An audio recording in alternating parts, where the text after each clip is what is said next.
My deadbeat dad refused to pay child support and told me he'd start helping out when I proved I was worth investing in. Now, he's the one begging me for money. My dad left when I was 7, and my mom had to raise me and my little brother alone. He was supposed to pay child support, but he rarely did. Every time my mom called him about it, he had some excuse. Business was slow. He had bills. He was between jobs. But then we'd see pictures of him on vacation with his new girlfriend. We'd hear from relatives that he bought a new truck. He just didn't want to pay for us. When I was 12, my mom asked him to help pay for my school supplies. He said he wasn't going to throw money at a kid who might not even amount to anything. He said he'd start helping out when I proved I was worth investing in. He said, "Call me when you're successful and then we'll talk." He said it like it was reasonable, like a 12-year-old had to earn the right to be supported by her own father. That became his line for everything. My mom needed help with rent. He said he wasn't a charity. I needed braces. He said maybe when I got a scholarship or something, he'd consider it. My brother needed new shoes for basketball. He said my brother should get a job if he wanted nice things. He'd call once or twice a year and tell me I needed to work harder in school. He'd say he didn't want his money going to someone who was just going to waste it. He'd say he grew up with nothing and figured it out, so I should too. Meanwhile, my mom worked 2 jobs and still couldn't keep the lights on some months. I started working at 15 to help out. I graduated with a degree in accounting and got a job at a good firm. I worked my way up for 8 years.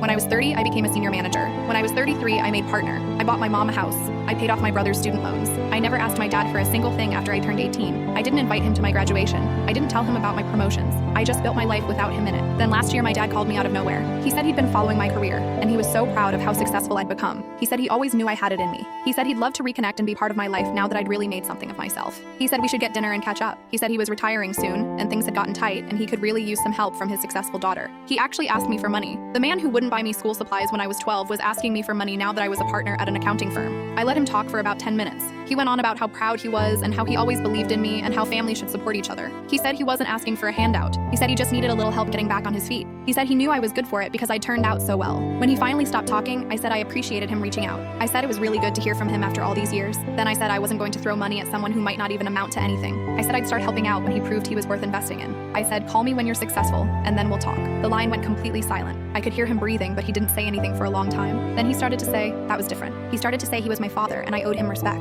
He started to say I was being cruel and ungrateful after everything he did for me. I asked him what exactly he did for me. I asked him to name one thing. He couldn't. He just kept saying I was his daughter and that should mean something. I told him he should get a job if he wanted nice things. I told him I grew up with nothing and figured it out, so he should too. I told him I wasn't a charity. I used every single thing he ever said to me and my mom and my brother. Every excuse, every justification, every cruel little comment he made about us not being worth his money. He hung up on me. He tried calling back a few times over the next couple weeks. I didn't answer. He left voicemails saying I was heartless and that he was disappointed in the person I'd become. He said he never thought his own daughter would abandon him like this. He told relatives I was selfish and spoiled and had forgotten where I came from. The thing is, I remember exactly where I came from. I came from a mom who worked doubles so we could eat. I came from buying clothes at thrift stores and pretending I liked them. I came from watching my brother tape his shoes together because we couldn't afford new ones. I came from a dad who said I had to earn the right to be his daughter. So that's what I did. I earned everything I have. And now he can earn his own way too.